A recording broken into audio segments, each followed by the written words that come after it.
So this is the famous hangout, the place where Lawrence High plots the downfall of every other school. This is it. Think you dare to come in? I don't know. I am from Westport High, you know. I'll tell him you came from Mars.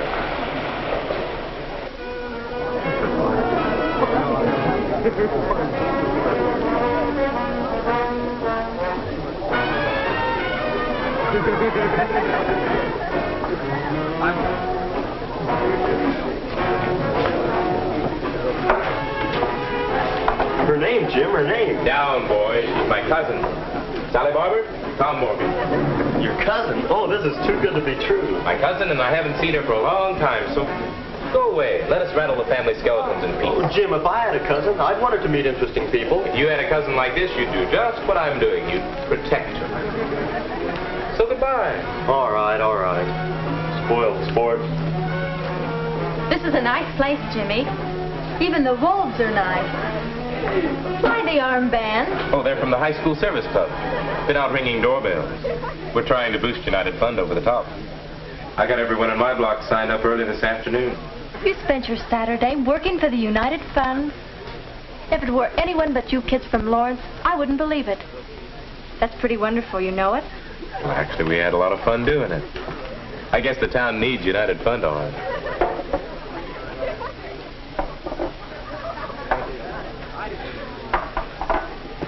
You know, you've really got it here at Lawrence. We've really got what? Maybe you'll think I'm kind of corny, but, well, you've really got the right kind of school spirit.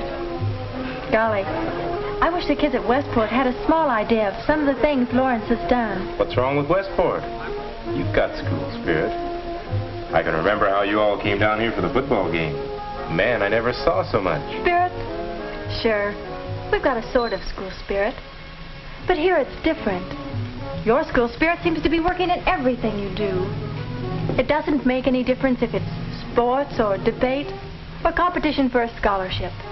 We know that Lawrence High is always going to be the hardest to beat. And every student body in the state feels the same way. You're not a big school. That can't be the reason you're always on top. So why are you? Well, gosh, it's hard to say. But if you ask me, I'd say Bob Corby had a lot to do with it. Bob Corby? I don't remember Bob Corby. Sure you do. He was president of the senior class and all-state the year we were freshmen. Oh, that Bob Corby. But he's been... Yes. He's been gone from Lawrence High a long time. But he left his mark. You know, I can remember a little bit of what it was like before his time. We had then what everybody thinks of as school spirit. A pep club, cheerleaders, and plenty of noise.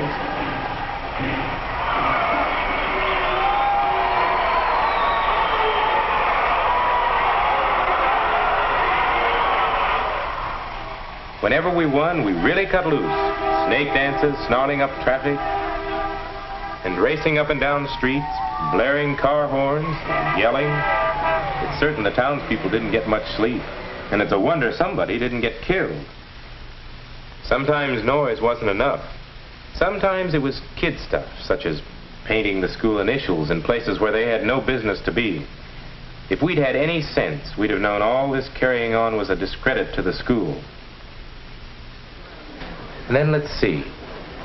Yes, it was still my freshman year. We had a pep assembly. It wasn't an unusual assembly. Some band music and some yells, and the members of the team talking to the student body. But, well, I remember what Bob Corby said when it was his turn. And now we'll have a few words from our team captain, Bob Corby. I'm not much of a speaker, so I guess about all I can do is tell you what I think and how the boys on the team feel about some things. The first thing I think is if we took a vote right here and now, well, it'd probably be unanimous in favor of the basketball team not making speeches in assembly. But no kidding. But no kidding. You probably don't realize it, and I don't know just how to say it. But all of you out there mean more to the basketball team than any one of us who play on it. We spend a lot of time practicing and a lot of time learning the plays. And sometimes, well, we get to thinking we're pretty good. But when the day of the game rolls around, well, our insides get shaky. And we begin to wonder if we're really going to be any competition for the other team. If it weren't for all of you and the way you feel about Lawrence High School, we'd be just another basketball team. You can feel that spirit right now, right here in this assembly. We're all for Lawrence. We're all for the team. We want to try to do well and try to win everything that the school does. And with that kind of spirit, I don't see how we can lose.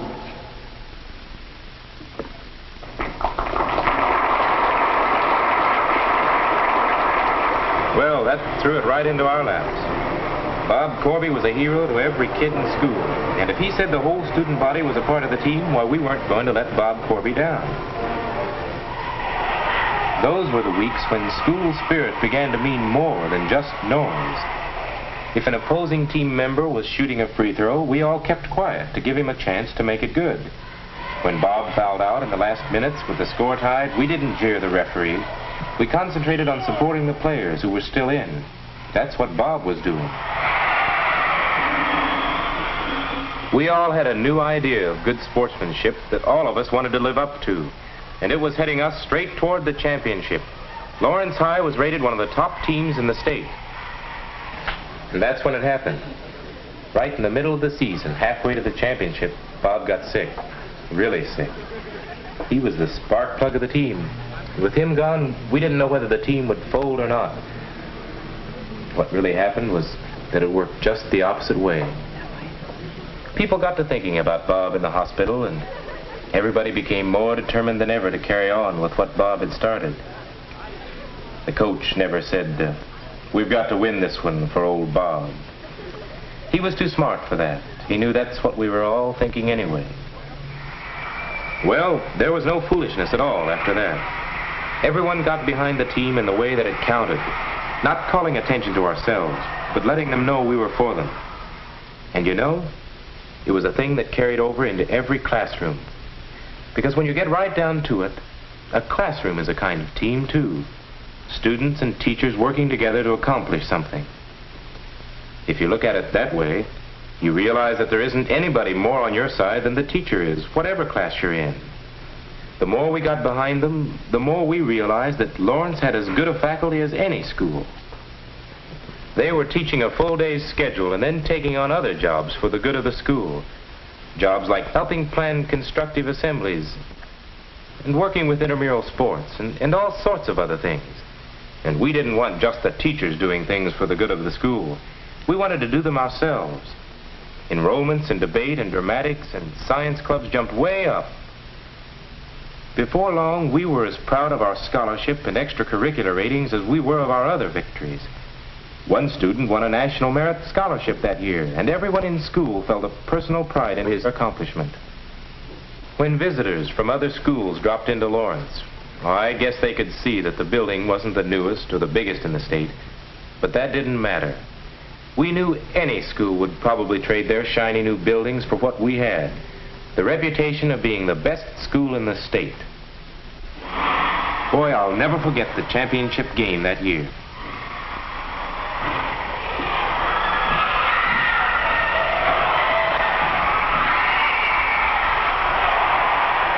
The cheerleaders had knocked themselves out on new yells and routines, and the new stuff sparked the whole cheering section.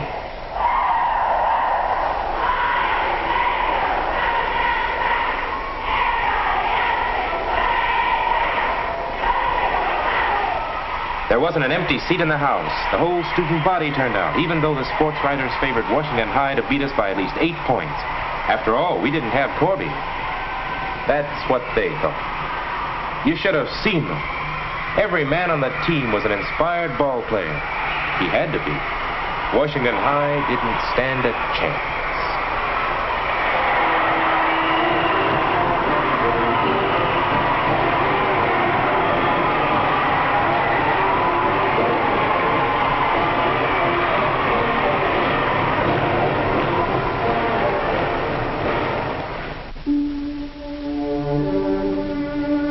I was on the student council that year, and I was one of those who went along when we took Bob Corby the championship trophy we had won. Well, Bob, here it is. We did it. Yeah? You did it.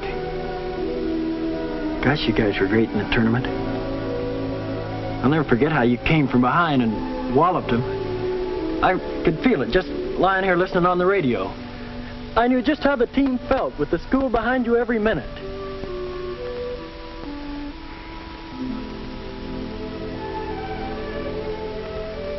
Wish I could have been playing with you, but I guess you just have to take things as they come your way. Anyway, I'm glad I was on the team. I'm just as proud of this trophy as if I'd helped you win it. Thanks, fellas. Well, I guess you remember what happened. There are times when all the spirit in the world doesn't help. Sometimes you got to lose. It was hard to realize that Bob was gone. But in the end, he'd shown us something else. He'd shown that you can lose like a champion, too. I think it's wonderful the way you feel about him, Jimmy. But I think you're all wrong. Wrong? Why, it happened just the way I told you. I'm not saying that the order of events isn't true. I'm just saying that you're wrong to give Bob Corby all of the credit. But it was Bob. I know it was Bob. All those things he said... Somebody says almost the very same thing at every pep assembly without making that much difference. Why, every school has one thing or one person to be proud of, the way you're proud of Bob Corby. But how many of them carry it any further? They would have, if they'd known Bob. There are kids at Lawrence now who never knew Bob Corby. Oh, can't you see? The spirit was there all the time. It wasn't all his doing that brought it out. You're missing the point. No, I'm not. I'm closer to it than you are. If what you have at Lawrence depended on Bob Corby, it would have died when he did. But it hasn't. It had to be all of you. Well, how can you argue with a woman? But I did argue with her. I argued with her for hours.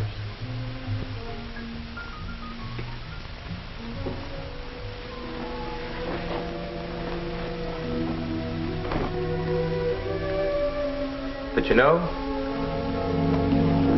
since then I've been wondering more and more. Is Sally right? Was Bob Corby really less important than I thought to Lawrence High? Or was it Lawrence High that made Bob Corby important? Can any school build our kind of school spirit if it looks around to see all the things it has to be proud of and then supports them, win, lose, or draw? I don't know. What do you think?